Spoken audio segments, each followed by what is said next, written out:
어버이 주일날 제가 여기 없는데 미리 땡겨서 한다 생각하시고 어쩌면 이렇게 또 딱 우리 에베소서 강해하는 중에 이 말씀이 나와서 너무 감사하고 잘 된 것 같아요. 지금 여러분들 그 설교 제목을 보시면 성도의 가정윤리 해가지고서 몇 번째예요? 네 번째. 그럼 오늘로 끝날까요? 안 끝날 것 같아요? 네, 다음 주일에도 또 할 거예요. 5번이 또 있어요. 이게 에베소서는 교회에 대해서 이야기하는 거라고 우리가 처음부터 에베소서는 교회론을 이야기한다 해가지고 처음부터 뭘 다뤘냐면 우리의 구원에 대한 이야기, 이 교회가 어떻게 형성이 되는가에 대한 이야기, 그래서 하나님의 선택에 대한 이야기 이런 것부터 시작을 했잖아요. 하나님은 왜 우리를 부르셨는가 뭐 이런 이야기를 시작을 했는데 이것이 쭉 지금 진행이 돼가지고 어디까지 왔냐면 이 교회는 단지 이렇게 모여있는 이 공적인 교회만 교회가 아니다. 교회는 조금 더 의미를 넓히면 여러분들이 살고 있는 가정이 교회다. 그래서 우리의 가정이 하나님의 교회와 같은 가정이 돼야 된다 하는 게 사도 바울이 지금 이야기하려고 하는 이 말씀의 큰 요지입니다. 쉽게 말하면 가정 같은 교회, 교회 같은 가정. 이해되셨나요? 예. 그러니까 교회 와서 하는 행동하고 집에 가서 하는 행동이 같아야 됩니까? 달라야 됩니까? 같아야 됩니다. 근데 많은 분들이 다르단 말이에요. 교회에서는 천사 같은데 집에 가면은 이게 악마로 변하는. 그 옛날에 어떤 부흥 강사가 와서 설교하면서 어떤 교회 목사님 사모님이요 이부자리를 들고 교회 강단 앞으로 이렇게 왔대. 왜 그러냐면 목사님이 교회에서는 천사 같은데 집에만 가면은 변하는 거예요. 그래서 그 사모님이 교회에 와서 목사님하고 살고 싶다고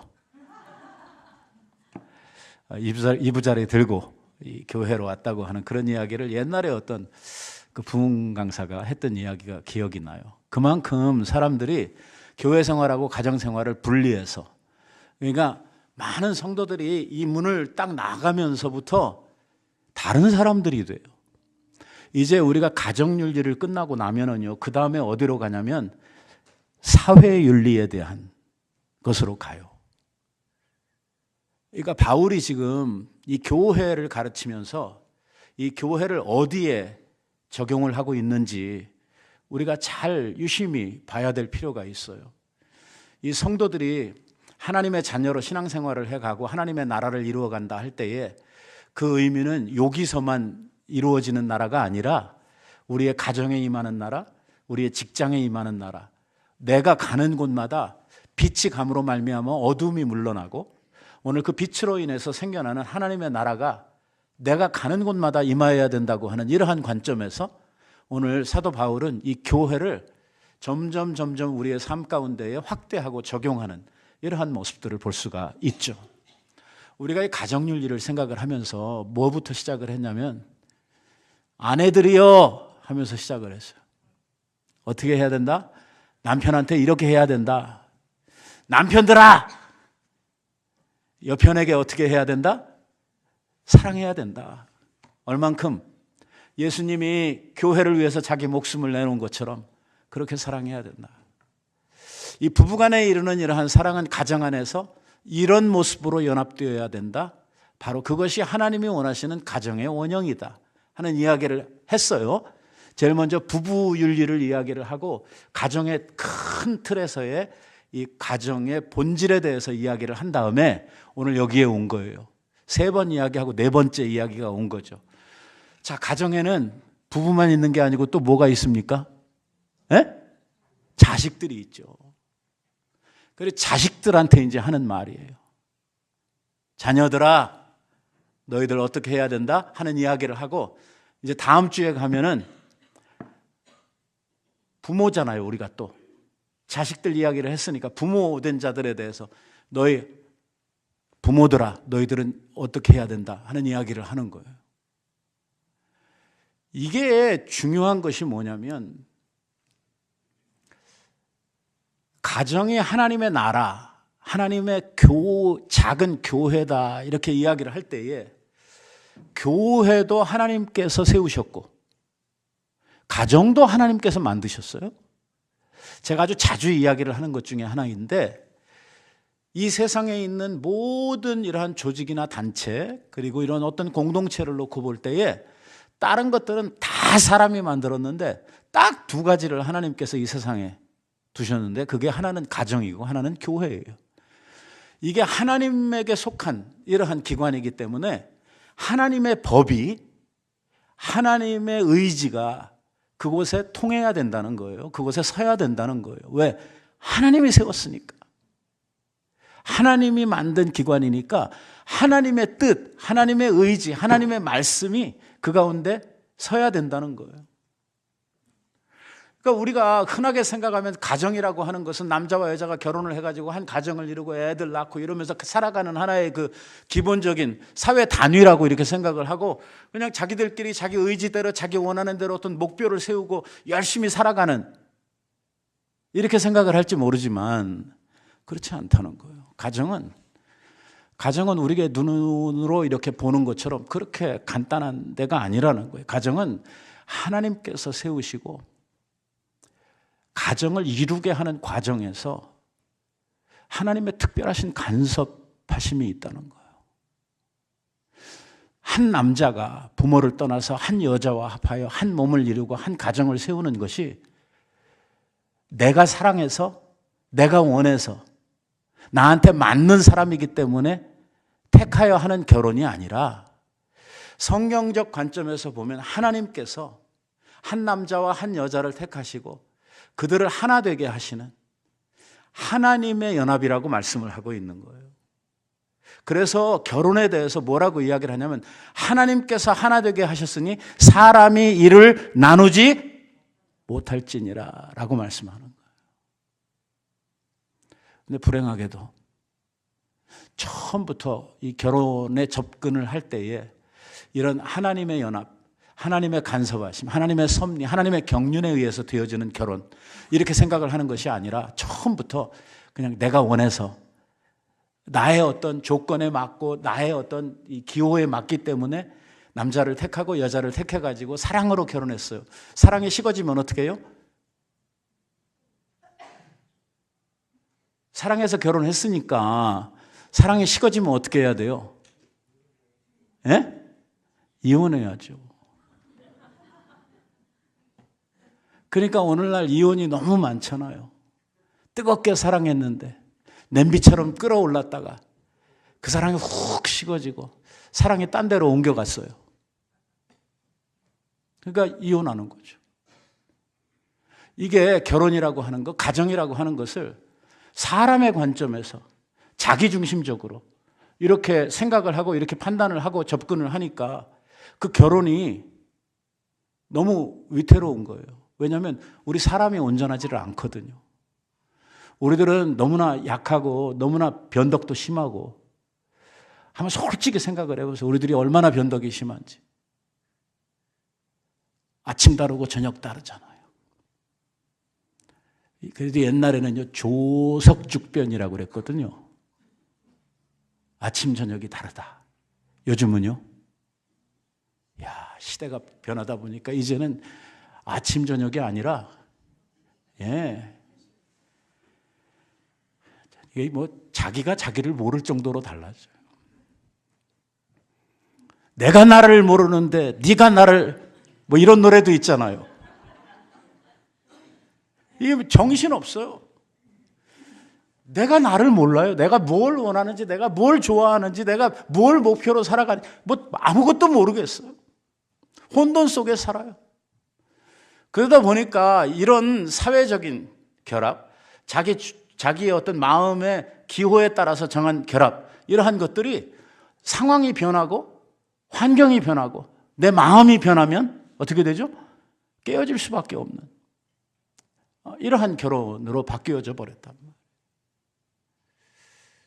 오늘 하나님께서는 너희들이 그렇게 마음에 원해서 사랑해서 하는 결혼이 아니라 하나님께서 하나의 가정으로 연합시켜 주시는, 하나님께서 하나 되게 하셨으니 사람이 쪼개면 안 된다고 이렇게 말씀을 하고 있는 것입니다. 현대 가정에 나타나고 있는 큰 위기 가운데 하나는 무엇이냐면 이 아버지의 역할이 너무 축소되고 있다고 하는 것입니다. 미국에서는 그나마 조금 나은데, 그러니까 미국에 사는 걸 감사하게 생각해야 됩니다. 한국에서 살아가고 있는 50대 중반 이후의 아빠들은요, 정말 위기의 세대를 살고 있습니다. 50대 중반이 넘어가면 회사에서 명태니 조태니 무슨 퇴를 달아가지고 다 회사에서 쫓아내버려가지고 50대 중반쯤 되면은요, 직장을 잃어버리고 집에 우두커니 혼자 앉아있게 되는데, 평생을 가족들을 위해서 수고하고 애쓴 아빠들이 집에서라도 환영을 받냐면 그게 아니고 안 나가고 집에서 저렇게 죽치고 앉아서 밥 달라고 그런다고 얼마나 구박을 하고, 그래서 어쩔 수 없이 갈 데도 없으면서 나와가지고 거리를 배회하면서 이곳저곳으로 다니고, 나이가 많은 할아버지들은 탑골공원에 모여가지고 장기 두고 고스톱 치고 이러면서라도 시간을 보냈는데 요즘에는 이제 거기도 못 가게 한대요. 갈 데가 없어요. 거리를 배회하는 아버지들, 저녁 때까지 시간을 죽이다가 집으로 돌아가야 되는데 갈 곳이 없고 환영하는 사람들이 없어서 이곳저곳을 헤매는 이런 아버지들이 한국에 얼마나 많은지요. 왜 이렇게 아버지의 역할이 가정에 있어서 축소되고 있습니까? 가장 큰 이유는 우리의 시대, 우리의 사회가 엄청나게 빠른 속도로 변화하고 있다고 하는 것입니다. 옛날에는요, 우리보다 조금 더 앞선 세대는 되게 농사 짓고 살았잖아요. 거의 모든 사람들이 농사 짓고 살았어요. 그래서 그 아버지로부터 가업을 이어받아야 되거든요. 그래서 가장 중요한 사람이 누구냐면 장남이죠. 장남. 가업이 장남에게 넘어갑니다. 다시 말하면 농사 지을 수 있는 땅 같은 것이 상당한 분량이 장남에게 넘어가죠. 그리고 차남, 삼남 이래가지고 차례대로 이것이 주어집니다. 아버지가 살아계시는 동안, 아버지가 건강한 동안은 적어도 아버지가 그 가정에 가장 중요한 역할을 하죠.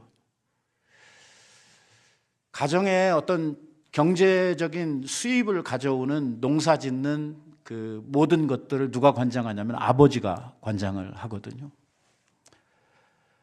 그리고 농사는 그냥 짓는 게 아니죠. 농사는 상당한 기술이 필요합니다. 여러분들 집에서 텃밭을 길러보셔서 아시겠지만 뭐 오이 하나 키우는 것도 여간 손이 들어가는 게 아니죠. 뭐 어디 한 일주일 갔다 오면 다 죽어버리죠. 손이 엄청 들어가요.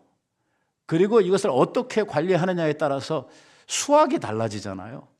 그러다 보니까 농사 짓는 데 상당한 기술이 필요하단 말이에요. 이 자식들이 아버지로부터 물려받아야 되는, 배워야 하는 이러한 것들이 많았어요, 옛날에는. 그러니까 이러한 구조 속에서 아버지를 존경하고 아버지한테 의존하면서 살아갈 수밖에 없는 이러한 사회 구조를 가지고 상당 세월을 살아왔는데 요즘에 와서는 어떻습니까? 요즘에 와서는 이제 사람들이 농사 짓고 살지 않거든요. 많은 사람들이 사회에서 다른 일들을 하면서 살아가고 있어요. 그리고 이러한 많은 자식들이 아버지로부터 무언가를 배워야 되느냐? 하면 배울 게 별로 없어요. 아버지도 가르칠 게 없고요. 왜? 모르는 분야거든요. 옛날에는 아버지가 그 가정의 모든 수입을 거의 다 책임을 졌는데 요즘에는요, 자식들이 돈을 더 잘 벌어요. 요즘 보면 자식들이 아버지 버는 것에 막 몇 배씩 번단 말이에요. 그러니까 아버지가 할 수 있는 게 별로 없어요. 아니, 변화된 사회 속에서 이제는 사회를 따라가려고 하면은 자식들에게 뭔가를 배워야 하는 이러한 입장이 돼버렸어요. 그러고 나니까 아버지들이 아버지 역할, 아버지가 그동안 해왔던 이러한 자식들에게 뭔가를 가르치고 뭔가를 남겨주고 하는 이러한 역할이 다 없어지고 나니까 아버지들이 할 일이 없어졌어요. 자연스럽게 자식들로부터 구박을 받고 배척을 받는 이러한 입장으로 전락을 해버리고 말았죠. 사실 미국에서 사는 우리들도 아이들 이렇게 키워보면은요, 제가 옛날에 아이들 이렇게 여기 엘레멘터리 가가지고선 이렇게 할 때 보니까 애들이 한 4학년쯤 돼가지고 과제물을 가지고 집에 와서 나한테 물어보는데 내가 모르겠더라고요. 알려줄 수가 없어요. 벌써 애가 한 4학년쯤 되니까 상당한 수준의 에세이 같은 것들을 막 쓴다고 그러고 막 그러는데 요즘 같으면 이런 챗 GPT라도 있고 물어볼 이런 게 있었는데 옛날에는 그런 것도 없었잖아요. 그러니까 뭘 물어보는데 모르니까 대답을 못 하겠는 거예요. 우리보다 훨씬 더 빠른 속도로 많은 지식들을 가지고 애들이 자라나고 있거든요. 여러분들 지금 중고등학교 다니는 아이들 여러분들이 학습지도 할 수 있습니까? 특별한 분 아니면 못합니다. 왜? 알 수가 없어요. 못합니다. 그러니까 뭘 가르치고 애들한테 있어서의 어떤 뭔가 위에서 이렇게 아랫사람을 지도하는 입장의 부모들이 별로 있지 않다는 것입니다.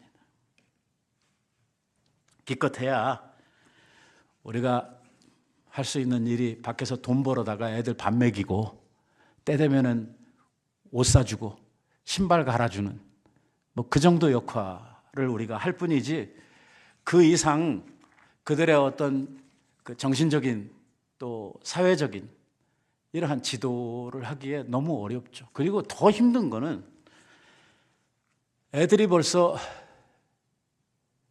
중학생쯤 되면요, 우리하고 대화가 됩니까? 안 됩니까? 예? 대화가 잘 안 돼요. 참 큰 문제입니다. 전에 우리 교회에 그런 일이 있었어요. 우리 교회 고등학교 다니는 아이 하나하고 우리 교회 아주 중직 중에 한 분이 싸움이 났어요. 집에서. 싸움이 났는데 집에서 해결이 안 돼요. 왜? 서로 못 알아들어요. 그래서 그걸 가지고 교회를 왔어요. 저한테. 나는 크게 알아듣나? 나도 거기서 거긴데. 아무튼 대화가 안 통해요. 뭔가 조금 심각한 이야기를 하려고 그러면 말이 안 되는 거예요. 소통이 안 되니까 그 두 사이에 어떤 뭘 가르치고 뭘 전수해주고 이러는 것들이 다 불가능해져 버린 것이죠.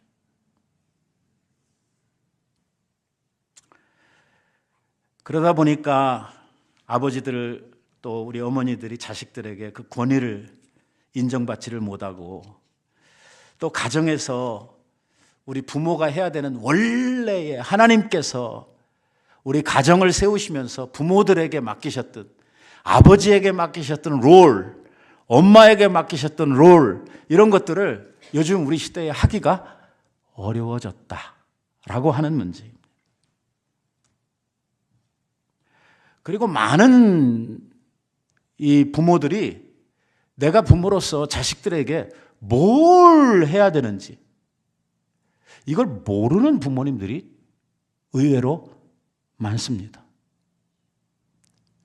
뭐라고 이야기하냐면, 야, 내가 너를 굶겼냐? 너를 옷을 안 사줬냐? 내 신발을 안 사줬냐? 내가 이렇게 했는데 네가 왜? 이러면서 이야기를. 밥 먹였다고 다 되는 건 아니거든요. 왜? 애들은 돼지가 아니니까.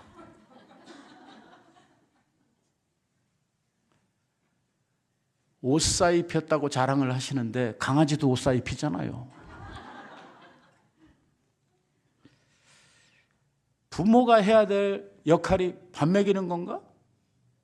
하나님이 애들 굶려 죽을까 봐 밥 먹이라고 부모를 세웠는가? 또 아이들 그저 옷 사주고 신발 달면 신발 사주라고 부모를 이 가정에 두셨는가? 하나님이 이 가정에 있어서 우리 부모들을 통해 하시려고 하시는 일이 무엇인가? 이거를 모르는 부모님들이 의외로 많다는 거예요. 그리고 나는 내 할 일 다 했다. 너희들이 근데 왜 이렇게 크는 거야? 이렇게 소리를 지르죠. 애들이 말은 안 하지만 그들은 대답할 말이 많을 거예요. 엄마가 나한테 뭐 해줬냐? 아빠가 나한테 뭐 해줬냐? 라는 이야기를 걔들은 충분히 할 수 있는 이러한 자리에 있다는 것입니다. 여러분, 하나님께서 원하시는 가정의 부모들, 특별히 오늘 부모 이야기를 할 때에 이 성경적 사고를 가지고 생각을 하면 가정에 있어서의 아버지의 역할이 굉장히 중요하거든요. 왜? 아버지는 하나님께서 가정에 세우신 헤드, 그러니까 권위로서의 대표란 말이에요. 잘나서가 아니고, 우리가 지난번에 공부할 때 남편과 아내 이거 공부할 때 남자가 뛰어나고 남자가 똑똑하고 남자가 능력이 많아서가 아니라 하나님께서 남자에게 가정의 권위로 세우셨단 말이에요. 그렇기 때문에 순종하라는 거거든요. 왜? 이게 가정의 질서이기 때문에. 그러니까 아내가 똑똑해요. 아내가 돈도 잘 벌어요. 아내가 남편보다 100배 나아요. 그래도 하나님이 세우신 권위를 따라서 질서 있게 살아가야 이 가정이 행복할 수 있고 가정이 평안할 수 있다고 이야기하고 있는 것이거든요. 같은 의미에서 오늘 아버지에게 주신 책임이 참 크단 말이에요. 내가 애들 그래도 때 안 굶기고 애들 옷 사입혔다 이걸로 자랑할 일은 아니고, 하나님께서 원하시는 것은 오늘 자식을 향해서 사람이 되도록 가르치는 교사와 같은 아버지. 중요한 데니까 밑줄 쳐가면서 잘 들으세요. 사람이 되도록 가르치는 교사와 같은 아버지. 자식을 축복하는 제사장 같은 아버지. 하나님께서 원하시는 이게 아버지의 표준이에요. 삶을 살아가는 데 있어서 자식들에게 본이 되는, 나는 아빠처럼 되고 싶다고 아이들이 그렇게 인지하면서 자라날 수 있도록 아이들에게 삶의 본이 되는 이러한 닮고 싶은 아버지. 이게 하나님께서 가정에서 아버지에게 주어준 역할이란 말이에요. 적어도 아버지가 나이가 많아지고 자식들이 사회에서 상당히 성장하고 성숙했을 때에 그들의 입을 통해서 내가 가장 존경하고 내가 가장 사랑하는 내 인생의 롤 모델은 우리 아버지입니다 라고 말할 수 있는 이러한 아버지의 역할을 하나님께서는 우리 아버지들한테 맡겨두셨다는 것입니다. 내가 위대해서가 아니고 내가 잘나서가 아니라 우리가 이 가정의 원리를 이해를 할 때에 근본적으로 생각해야 되는 것은 무엇이냐면 지금 우리의 가정에서 자라나고 있는 애들이 내 새끼가 아니라는 것입니다. 누구 새끼예요? 하나님의 자녀들입니다. 그 생명을 하나님께서 이 세상에 보내실 때에 누가 그 생명을 보내셨어요? 하나님이 그 생명을 주어서 보냈습니다. 하나님께 속한 생명들이에요. 하나님의 자녀들입니다. 우리들은 뭡니까? 부모들은 하나님을 대신해서 그 아이들, 그 생명을 위탁받아가지고 아이들이 장성할 때까지 그들을 키워주는 청지기 같은 부모들이에요. 그게 우리의 역할입니다. 그래서 애들이 나이가 들고 이제 머리가 차면 부모를 떠나라는 거예요. 이게 또 어떤 부모들은 안 떠나보네요. 결혼을 시키고도 자꾸 껴들어요. 이래서 문제를 만드는 이러한 부모님들이 있는데, 아이들이 장성할 때까지만 부모의 역할이 필요하고, 아이들이 장성할 때까지 그들이 사회에 나가서 한 사회인으로 건강하게 도덕적으로나 모든 면에서 볼 때에 지적으로나 영적으로 그들이 성장해서 한 인간으로 살아가기에 충분한 이러한 한 사람으로 잘 키워내는 것이 오늘 우리들에게 맡겨주신 책무란 말이에요. 누구의 아들? 하나님의 아들들, 하나님의 딸들이 내가 위탁받은. 그래서 우리는 서러워할 필요가 없는 게, 애들이 대학 가고 결혼하고 이러면서 부모들을 다 떠나요. 그러면서부터 자기 생활이 시작되는 거예요. 결혼하게 되면은 자기 자식 한 사람의 삶이 아니잖아요. 또 새로운 연합된 부부들이 새로운 가정을 이루어서 새 삶을 살아가거든요. 근데 이거를 자꾸 부모들이 개입을 하고 끼어들어 가지고 내 뜻대로, 내 생각대로, 내 고집대로 하려고 하는 것은, 이것은 가정의 원리에 맞지 않는다는 거예요.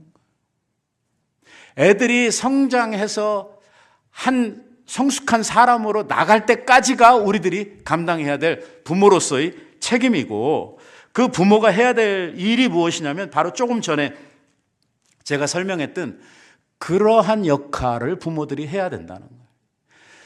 이 애들이 하나님의 자녀들인데 하나님의 마음, 하나님의 사랑을 품고 이 아이들을 잘 길러낼 수 있는 것이 부모들이란 말이에요.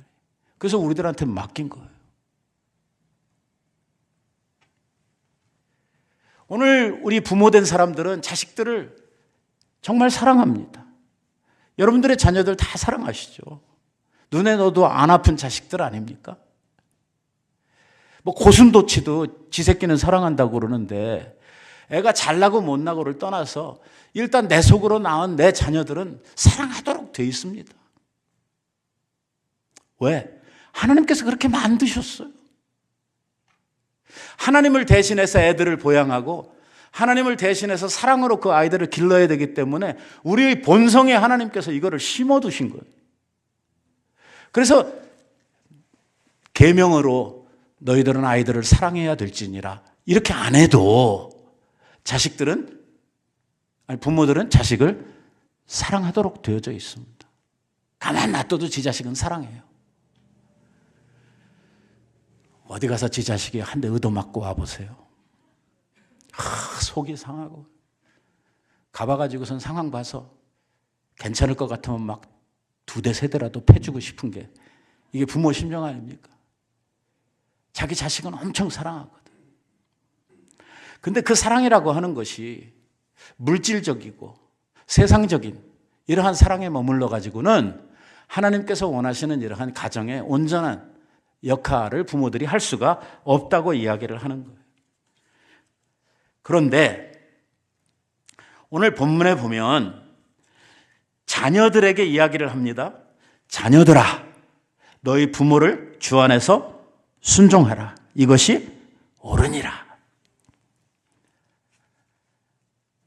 다음 주일에 부모들한테 이야기를 할 게 남아있다고 말씀을 드렸는데, 오늘 자녀들에게 먼저 이야기를 합니다. 자, 전에는 부부 문제를 이야기를 했어요. 부부 문제를 이야기를 하고, 이제는 자녀들이 부모를 향해서 가져야 되는 이러한 가정에 있어서의 자녀들의 해야 할 책임에 대해서 이야기를 합니다. 자녀들아, 너희 부모를 주 안에서 순종하라. 이것이 옳으니라. 지금 사도 바울이 이야기를 하고 있지만 이 말은 사도 바울의 말이 아니고, 이 말은 원래 누구 이야기예요? 하나님 말씀이에요. 이게 언제부터 있었어요? 옛날부터.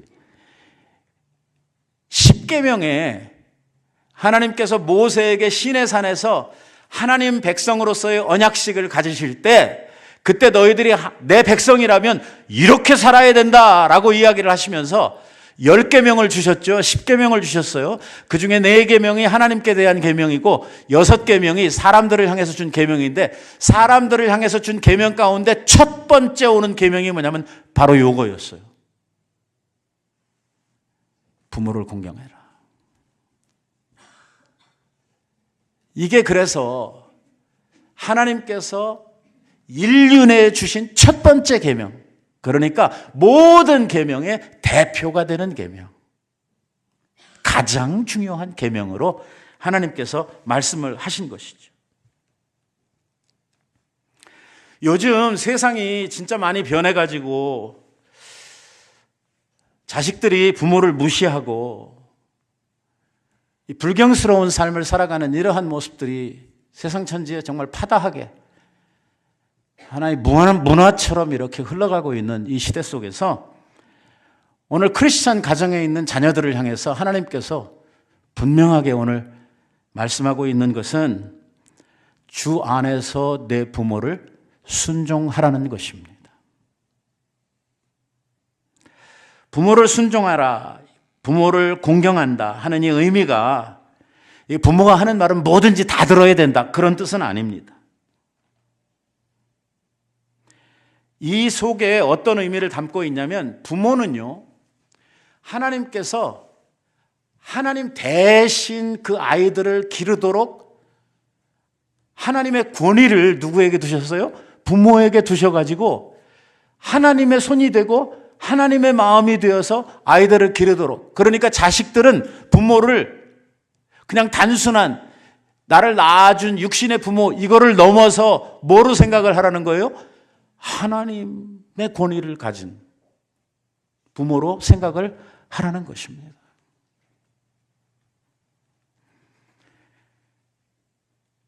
하나님께서 부모라고 하는 권위를 자식들 위에 두셔가지고 그들을 통제하고 그들을 지도하도록 만드셨다는 거예요.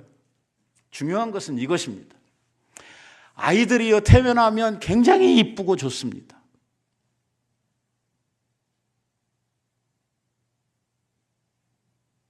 이 말 하면 제가 또 한 소리 들을 것 같은데, 작년 10월 달에 제 손자가 태어났어요.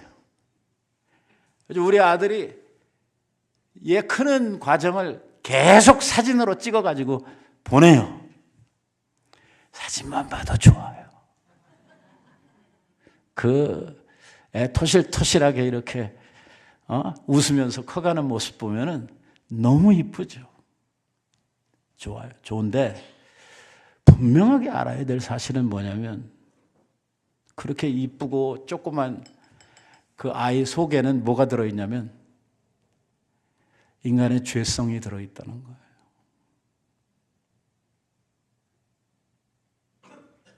그래서 그 죄성을 가지고 태어나는 이 아이들이 커가면서 그냥 머리만 크고 키만 크는 것이 아니라 뭐도 커져요? 죄성도 커진단 말이에요.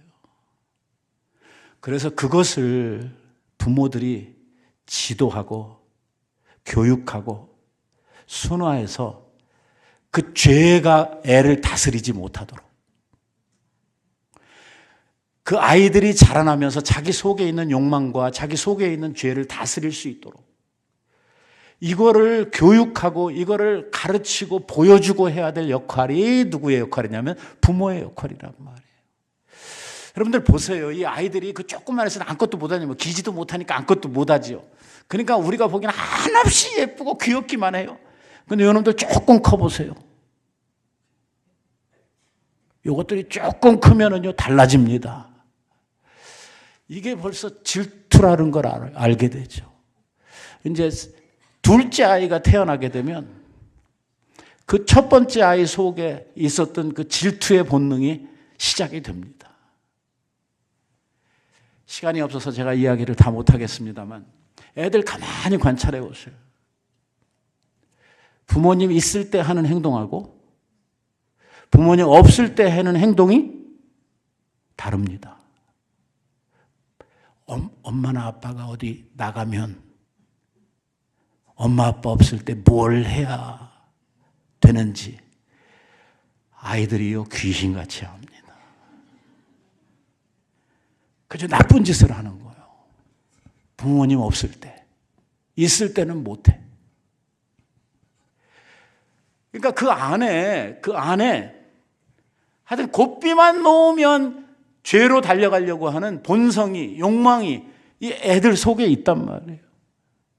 이거를 부모가 잘 잡아줘야 된다는, 이거 그냥 놔두면, 그냥 내버려 두면 이게 뭐가 되냐면 악마가 된단 말이에요. 이게 호랭이 키우는 거하고 똑같아요. 호랭이가 처음에 조금만 했을 때는 고양이하고 별로 다를 바 없습니다. 그래서 집에서요 호랑이를 애완동물로 키우는 이러한 어떤 사람들이 있어요. 그러나 그건 쬐깐했을 때, 어렸을 때 이야기고 조금만 크면 어떻게 됩니까? 같이 살 수 없어요. 왜? 호랑이는 맹수예요. 사람을 어떻게 공격할지 몰라요.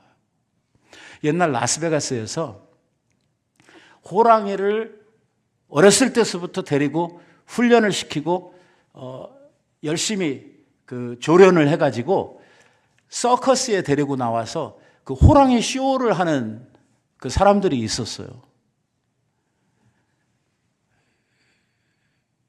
그 사람 그 호랑이한테 잡혀먹은 거 아시죠?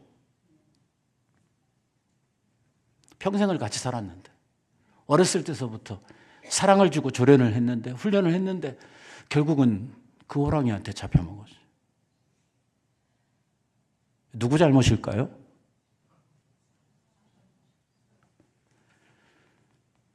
호랑이는 호랑이에요. 맹수입니다.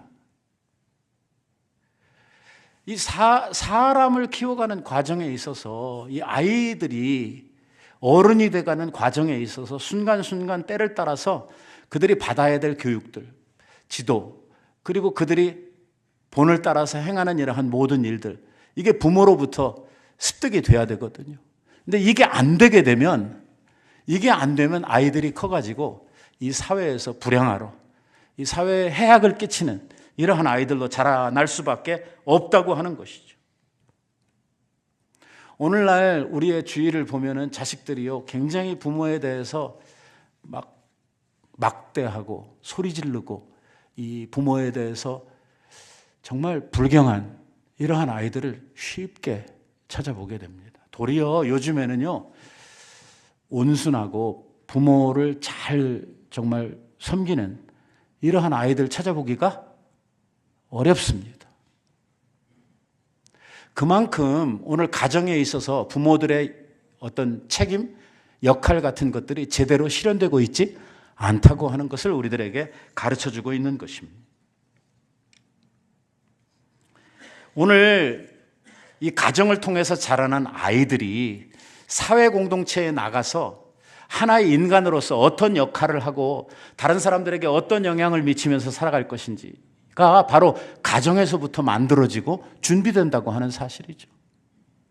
이 아이들이 장성해서 사회에 나갔을 때에 다른 사람들과의 관계를 가지고 어떤 공동체 생활을 하게 될 때 거기에서 서로에게 도움을 주고 선한 영향력을 미쳐주는 이러한 아이로 클 것이냐, 아니면 그곳에 가서 정말 다른 사람들에게 나쁜, 그리고 욕을 먹는 이러한 아이로 클 것이냐 하는 것은 이 부모님들이 자녀들을 가정에서 어떻게 키웠느냐에 따라서 달라질 수밖에 없다는 것입니다.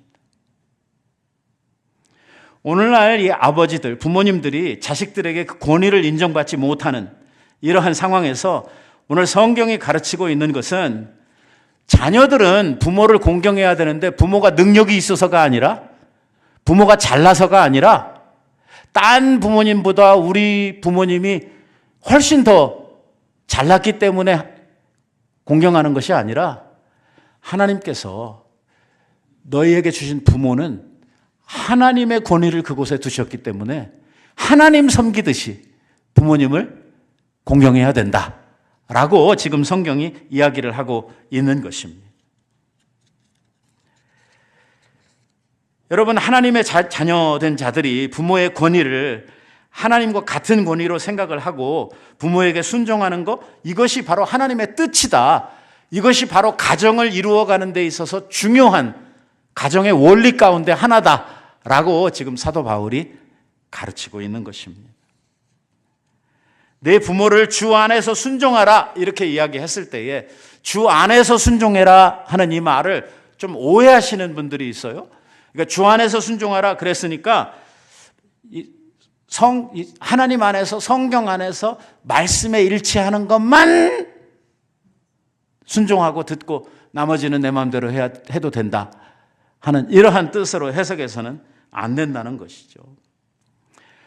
계속해서 강조하고 있는 것처럼 부모는 하나님을 대신해서 두신 그 자녀들을 양육하고 키우기 위해서 하나님께서 두신 하나님의 권위들이니까 오늘 그 부모들에 대해서는 그 부모들이 어떤 역량을 가지고 있든지 간에 상관없이 하나님의 대리자로 생각을 하고 공경해야 된다라는 이러한 의미입니다. 우리나라에서 미국에서는 그런 일이 거의 없는 것 같아요. 왜냐하면 제가 우리 교회 목회하면서 이런 일 가지고 저하고 상담하신 분이 제 기억에는 없는 것 같아요. 근데 제가 전에 LA에서 목회할 때는 이런 문제 때문에 좀 고민하는 분들이 저한테 가끔씩 상담에 오는 분들이 계셨고, 제가 한국에 있을 때는 어렸을 때죠. 제가 그러니까 중학교 고등학교 다니고 이럴 때는 교회에서 이런 문제로 정말 고생 많이 하는 여성도님들이 엄청나게 많았거든요. 그게 뭐냐면 제사 문제. 옛날에는 우리 교회에 여성도님들이 압도적으로 많았거든요. 우리 한국 교회가 선교하는 과정에서 아이들 중심으로 선교를 하고 여성들 중심으로 선교를 하다 보니까 옛날의 교회는 한 7, 80%의 교인들이 여성들이었어요. 여전도회가 빵빵했죠, 옛날에는. 그리고 남자들은 거의 교회 안 왔어요. 남자들이 교회에 오면은 당시에 욕 먹었어요. 옛날에는. 그래서 교회 다닌다 소리를 다니면서도 못하는 이러한 분들이 많았거든요. 제가 어렸을 때 목사 아들이라는 소리를 어디 가서 못했어요. 창피해서. 그때는 교회 다니는 사람들을 예수쟁이라고 이렇게 불렀거든요. 쟁이가 뭐예요? 쟁이는 땜쟁이. 우리나라 그 쟁이들은 전문직에 있는 사람들인데도 불구하고 사람들로부터 아주 멸시를 당하는 이러한 저기들을 쟁이라고 불렀는데 예수 믿는 사람들을 예수쟁이라고 불렀거든요. 그래서 사람들은 교회 다니는 것을 막 숨기고 사회생활을 하면서는 아닌 것처럼 이렇게 하면서 그리고 몰래 신앙생활을 했던 이러한 시절이 있었습니다. 그때 여성도님들이요 제일 많이 겪는 어려움 중에 하나가 뭐였냐면 이 제사 문제였어요. 제사가 뭡니까? 죽은 자기 부모님들이 귀신이 돼가지고 신이 되셔가지고 구천을 떠돌다가 자기 죽은 날 그 기일이 되면 자식들이 차려준 밥 먹으러 온다는 거예요. 밥을 잘 차렸으면 조상들이 흐뭇하게 여기고 복을 주고, 잘못 차리면요 부모들이 불효한다고 생각을 해서 자식들한테 벌을 준다는, 이게 유교 사상에서 온. 한번 생각해 보십시다. 여러분들의 부모님이면 좀 밥상을 덜 차렸다고 애들한테 저주를 내리고 싶어요? 아니, 성경은 사람이 죽으면 귀신이 돼요? 사람은 죽으면 육체는 땅으로 가 썩고 영은 지옥으로 가 기다리든지 천국으로 가 기다리든지 그 양쪽으로 가서 오갈 수 없다고 말씀하고 있는데, 무슨 죽은 부모가 귀신이 돼가지고 구천을 떠돌다가 밥 먹으러 오고, 이런 씨알도 안 맥히는 이야기를 해가면서 제사 안 모시는 이 기독교에 대해서 정말 말할 수 없는 이러한 핍박들을 했던, 부모의 은혜도 모르는 배은망덕한 이러한 종교라 그래가지고 기독교를 엄청나게 핍박을 했던 이러한 적이 있었습니다. 하지만 생각해 보십시오. 우리 교회처럼, 우리 기독교처럼 효를 강조하는 이러한 종교가 또 어디 있습니까? 우리 10계명 가운데 보면 4계명은 하나님께 대한 계명이고 5번째 계명부터 우리 사람들에 대한 계명인데, 이 계명 가운데 첫 번째로 오는 게 부모 공경에 대한 계명이잖아요. 여러분, 잠언이나 이 지혜문학을 담고 있는 이 성경들을 찾아보세요. 부모 공경해야 된다는 이야기를 얼마나 많이 하고 있는지. 잘못하는 놈은 저 골짜기의 독수리에게 눈을 쪼이도록, 읽어보면 막 살떨리도록 두려운 이러한 그 말씀들이 불효하는 놈들한테 내려져 있는, 효도하는 자식들에게 복 주신다고 하는, 아니 이렇게 효를 강조하는 이 기독교인데 어떻게 유교에서 그 귀신 띠어리를 가지고 나와가지고 제사 안 모신다고 우리는 살아있는 부모님한테 잘하라는 거예요. 죽은 부모 밥상 잘 차리지 말고. 그러고 결국 보면 하나도 안 먹고 갔잖아요. 그거 다 누가 먹어요? 그거 만든 자식들이 둘러앉아서 다 먹거든요. 그러니까 이런 짓을 하면서 효를 이야기하고, 오늘 이 말씀을 대하면서 중요하게 생각해야 되는 것은, 하나님께서 부모 공경의 법도가 자식들에게 억지가 되지 않도록 하기 위해서 하나님이요 놀라운 은혜의 축복을 이 말씀 속에 담았다는 거예요. 내 아버지와 어머니를 공경해라. 이것이 약속 있는 첫 계명이니, 강조하고 있잖아요. 이 계명이 모든 계명의 대표가 되는 첫 계명이다. 그러면서 뭐라 그래요? 이는 내가 잘 되고 이 땅에서 장수하리라고 하는 이러한 복을 거기에다가 담고 있어요. 좀 이 말씀을 우리들이 깊은 차원에서 이해를 해야 될 문제라고 생각이 들어요. 왜냐? 법은요 원래부터 벌 주려고 있는 게 법이에요. 법을 만드는 것은 어떤 사회나 공동체에 있어서 이런 법이 없으면 사회의 질서나 안녕이 깨지기 때문이에요. 그래서 사람들을 보호하고 이 사회를 보호하기 위해서 만든 장치가 법이에요. 이 법을 안 지키면 어떻게 해요? 벌을 줘요. 그래서 법을 지키도록 하는 게 법의 정신이거든요. 법은 잘 지켰다고 상 주는 일은 거의 없어요. 여러분들 지금까지 스피딩이나 무슨 이 교통법규 미국 와가지고 잘 지켜서 티켓 한 번도 안 받으신 분들 이 가운데 계실 거예요. 그래서 미국 정부에서 상 받았어요? 네? 이렇게 열심히 잘 지켰는데도 딱 한 번 내가 너무 바빠서 너무 급해서 달리다가 걸리면 어떻게 돼요? 네, 티켓이죠, 바로 벌금이에요. 이게 법이에요. 법이라는 것은 안 지키면 벌을 주는 것이지, 이 법은 지켰다고 해서 상 주는 그런 게 아니에요. 그런데 계명, 법이잖아요. 하나님의 법을 주시면서 뭐라고 이야기하냐면 이거 잘 지키면 상 주겠다, 이렇게 말씀하고 있는 거예요. 이게 슬픈 이야기예요. 왜냐? 법으로 정해도 안 한다는 거예요. 법으로 정해도 안 해. 벌 받을지언정 우리는 안 하겠다, 이게 자식들의 심사입니다. 그러니까 부모들한테 이게 5계명 다음에 6계명으로 자식들을 제 몸같이 사랑하여야 될지니라, 이렇게 부모들한테 계명을 써놨냐면 없어요. 왜? 안 해도 돼. 부모들은 어째요? 다 자식들을 사랑해요. 지 자식이라 그러면 죽고 못 살아요. 특히 요즘 젊은 엄마들. 야, 그러니까 뭐 부모의 자식 사랑은 딱히 그거를 법으로 정할 필요가 없어요. 왜? 안 해도 잘하니까. 그런데 자식들의 부모 공경은 법으로 해놔도 안 해.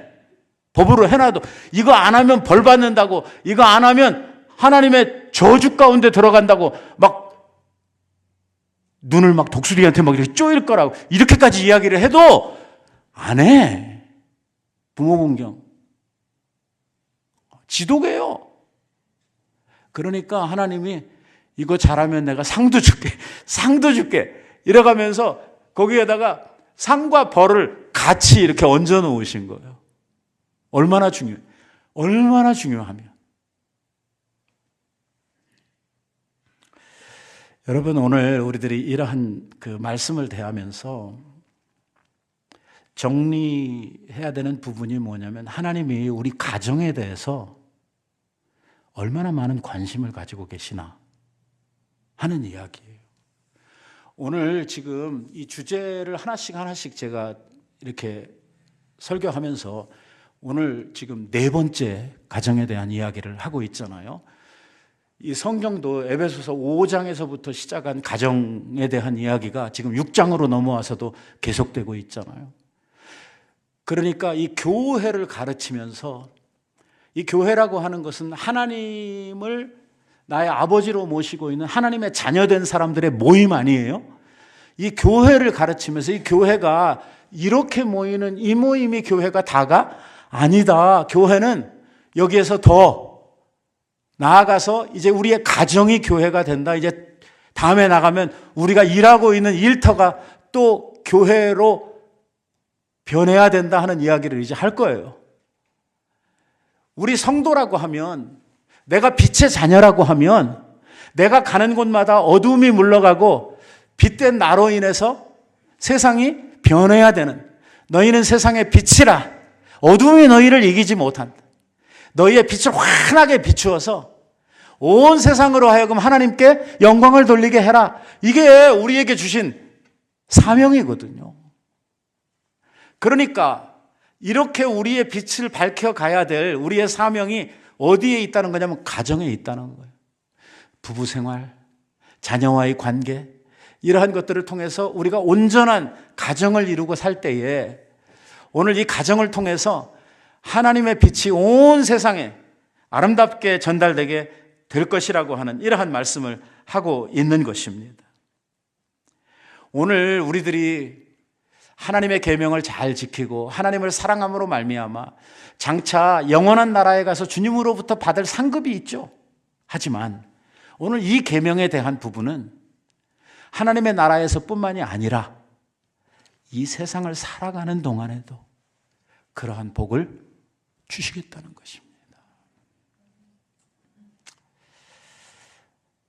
복 받으시기 바랍니다.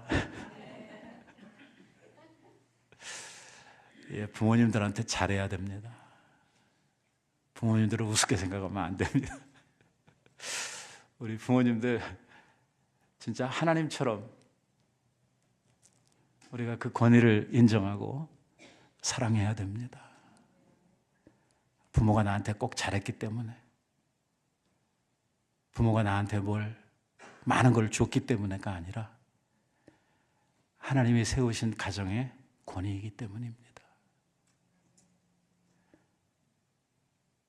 우리가 이 모든 마음의 부담을 넘어서 하나님의 말씀을 지켜 살 때에 하나님께서 내게 주시는 은혜가 크다는 것입니다.